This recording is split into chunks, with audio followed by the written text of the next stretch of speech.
Merci d'être fidèle à nos programmes. Bonsoir et bienvenue sur ITV. Le 19:45 est dans l'actualité de ce jeudi. Le décès brutal de Joseph Koto, l'entraîneur de l'équipe nationale U20, est décédé suite à un malaise en début d'après-midi. Ouverture de la session 2020-2021 de l'Assemblée nationale. Il n'y a pratiquement pas de changement dans le nouveau bureau, mais ce qu'il faut retenir, une autre session est prévue dès lundi prochain et ce sera pour statuer sur la demande de levée de l'immunité parlementaire des députés impliqués dans l'affaire des passeports diplomatiques. Et c'est parti pour une nouvelle année scolaire. Le ministre de l'Éducation nationale a effectué une tournée dans les écoles aujourd'hui. Mamadou Talla promet une année stable et paisible. Vous l'entendrez dans cette édition.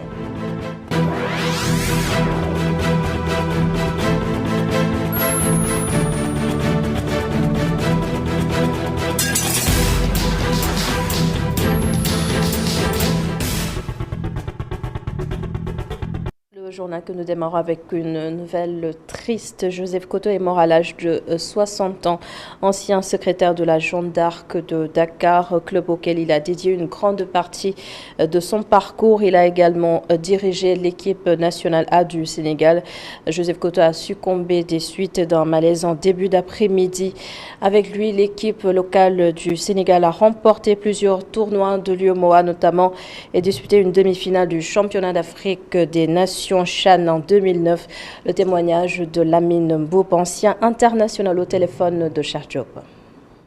Joseph Koto, notre doyen, notre entraîneur, personnellement, c'est quelque chose qui me fait très mal, parce que mes débuts à la Jeanne d'Arc, je peux dire que c'est lui qui m'a donné la chance de m'intégrer dans le club, parce que il devait prendre ma place, il a dit laissez-le prouver, et c'est depuis lors que j'ai prouvé. En équipe nationale, c'est lui qui a appelé Bokandé pour lui dire tu as laissé le meilleur numéro 10 au Sénégal, et c'est pourquoi Bokandé m'a pris. Et c'était un ami, c'était un grand frère, il m'a coaché,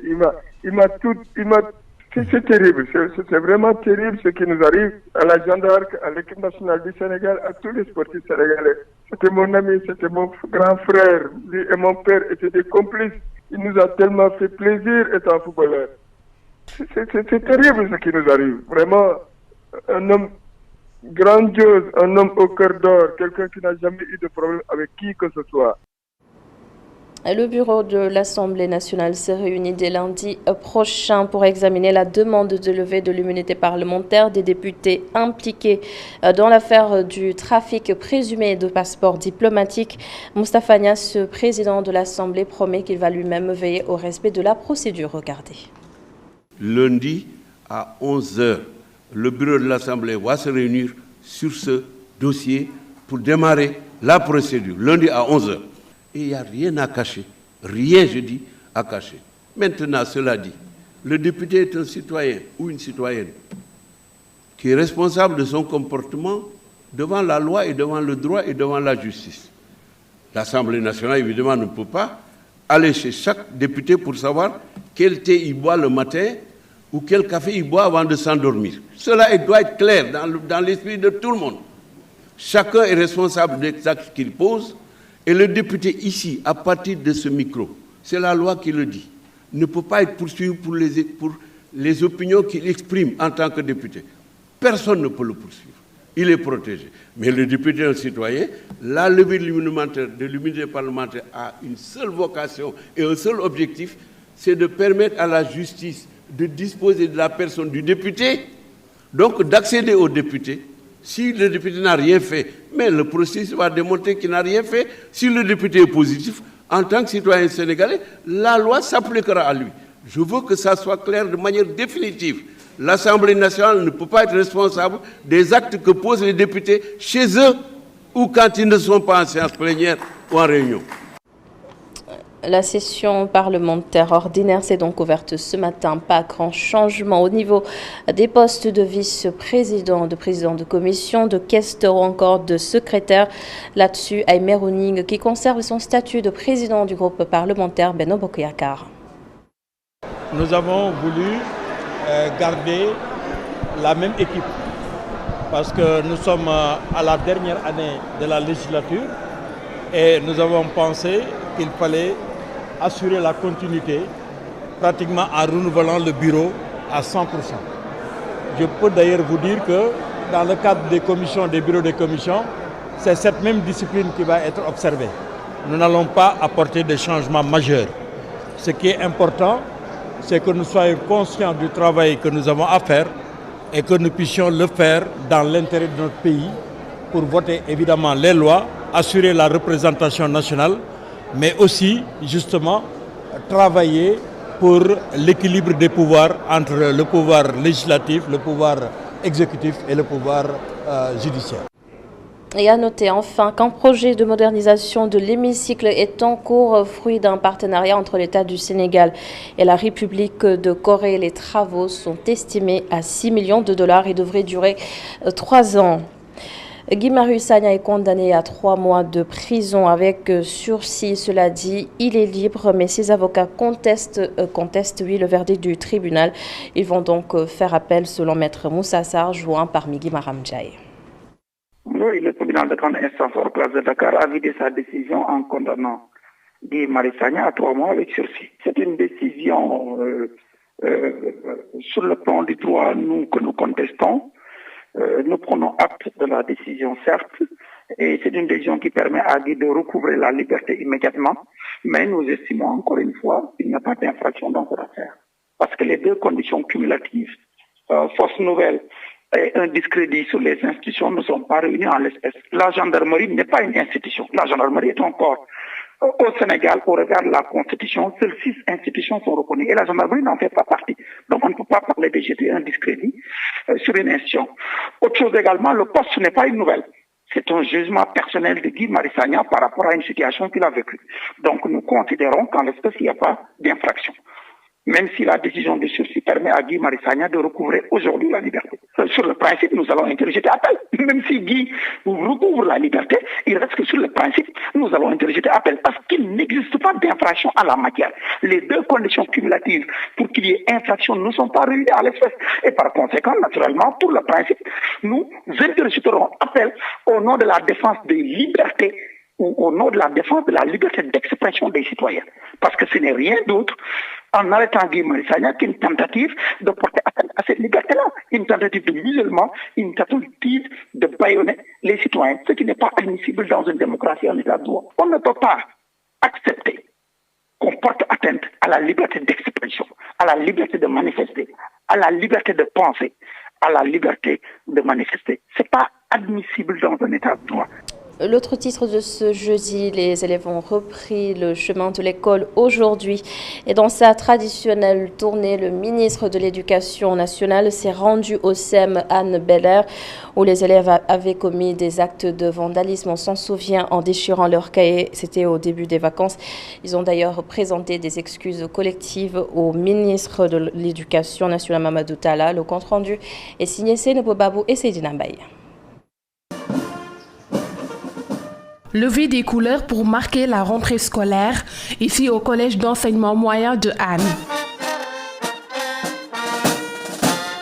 Plus jamais ça, c'est le leitmotiv de la rentrée.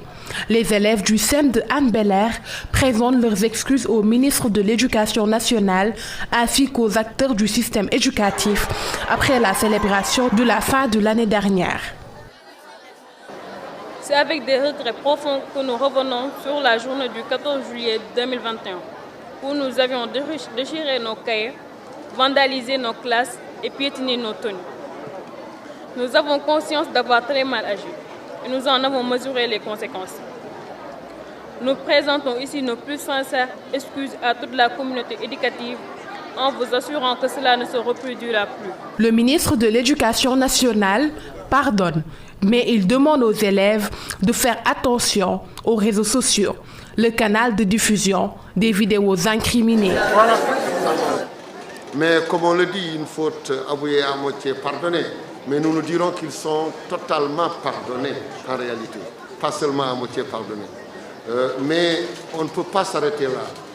On ne peut pas s'arrêter là, comme on le sait, le monde aujourd'hui avec l'Internet, avec le numérique, tout ce qu'on fait de tout petit, en tout cas, est présenté dans le monde entier. Les images que nous avions vues dans cet établissement et dans d'autres établissements également ne correspondent pas à notre vision de l'école. Pour cette année, Le thème choisi pour la rentrée est le retour aux valeurs citoyennes. Par ce thème, les écoles sont appelées à transmettre le savoir-être et le savoir-faire. Nous voulons une école où on transmet le savoir, le savoir-faire, le savoir-être, mais également une école où on forge la socialisation, la citoyenneté part de l'école. Et je crois que c'est le message qu'il faut donner, dire que notre séminaire de rentrée, nous avons pris comme focus cette année de faire revenir en tout cas, de faire recours en tout cas à nos valeurs de citoyenneté, des vertus en tout cas qui ont ça et là manqué, et la communauté éducative est engagée pour ça. Le ministère de l'Éducation nationale s'est par la suite rendu à l'école de Darou Iman de Mbao et à l'école de Ngor. Toutes les dispositions ont été prises pour un bon déroulement de l'année scolaire. Et le ministre Mamadou Talla promet une année scolaire stable et paisible. Les revendications des syndicalistes seront satisfaites, mais en plus, une évaluation se fera tous les 3 mois pour le suivi des accords. On l'écoute. Quand je suis arrivé en 2019, j'ai mis en place un certain nombre, en tout cas une liste de priorités. La priorité numéro 1, c'était l'apaisement du climat social. Et ce climat social qui a été apaisé, aujourd'hui nous donne des résultats positifs depuis 2019. Vous avez vu que les résultats sont très bons et que le système est apaisé. Nous allons continuer dans cette dynamique. Les syndicats réclament le redémarrage du monitoring, qui est effectif, qui a redémarré. Donc nous avons fait notre première réunion de monitoring. Avant-hier, le ministre aussi de l'économie et des finances et le ministre du Travail a rencontré les syndicats. Courant mois de novembre, la fonction publique et l'éducation nationale vont encore rencontrer les syndicats. Et au début du mois de décembre, nous allons encore faire une autre réunion de monitoring. Donc tous les 3 mois, il y aura une réunion pour la prise en tout cas en compte de ce qui était dans les accords, pour évaluer, voir ce qui est fait et ce qui est en train d'être fait et où est-ce que nous avons des problèmes pour pouvoir les lever.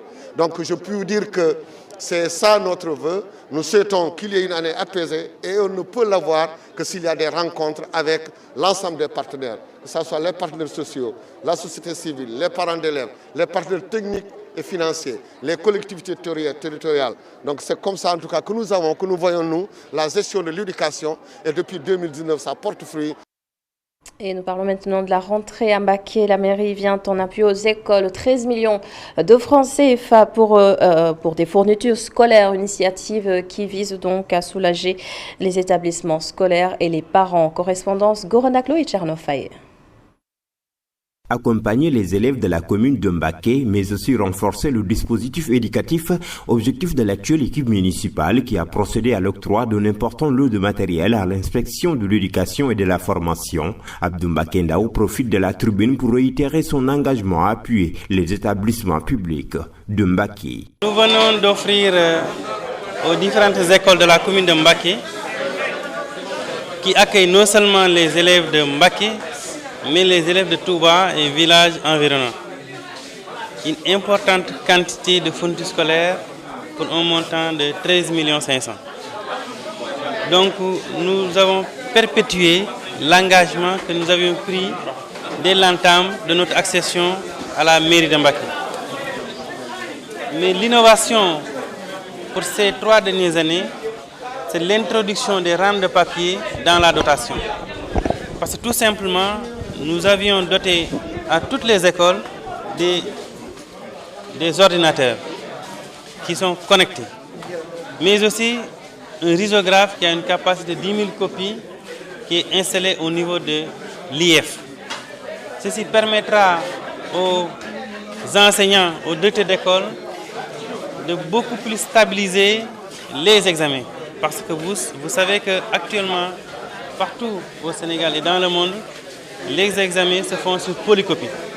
Un geste hautement magnifié par l'inspecteur de l'éducation et de la formation de Mbacké qui loue d'ailleurs les jalons posés par la municipalité de Mbacké. Nous félicitons, nous remercions aussi la mairie d'avoir fait ce geste à point nommé. Donc ça me paraît fondamentalement important. Du coup, globalement, en tout cas, nous sommes très satisfaits de ce qui a été fait. Et ce n'est pas, si vous voulez, cette année seulement, ça n'a pas été spécifique. Chaque année, la mairie s'inscrit dans cette dynamique. Concernant la vaccination des enseignants annoncée par le ministère de l'Éducation nationale, l'UF de Mbacké se veut clair. Ce n'est pas quelque chose qui sera imposé, mais on va échanger avec les enseignants jusqu'à ce que cela accepte la vaccination. Et là, on va mettre en place, si vous voulez, des stratégies pour rendre cette vaccination effective. Mais pour l'essentiel, la stratégie de l'ingénieur est maintenue. Mbacké prépare activement la rentrée scolaire prévue ce jeudi où des milliers d'élèves vont regagner les salles de classe. Tout autre chose maintenant, un rendez-vous prévu en mars 2022 à Dakar. Le Forum mondial de l'eau se prépare activement. Le comité de pilotage est en train de ficeler le programme final qui sera rendu public en décembre prochain. Là-dessus, Abdoulaye Sène, secrétaire exécutif du Forum mondial de l'eau, qui nous parle justement de ses travaux.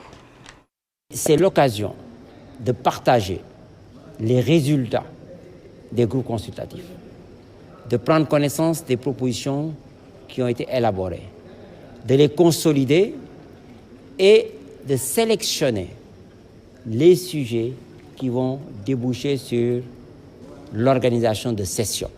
C'est donc à l'issue de cette importante rencontre que nous allons arrêter la trame de ce que devrait être le programme du forum qui se tiendra du 21 au 26 mars 2022.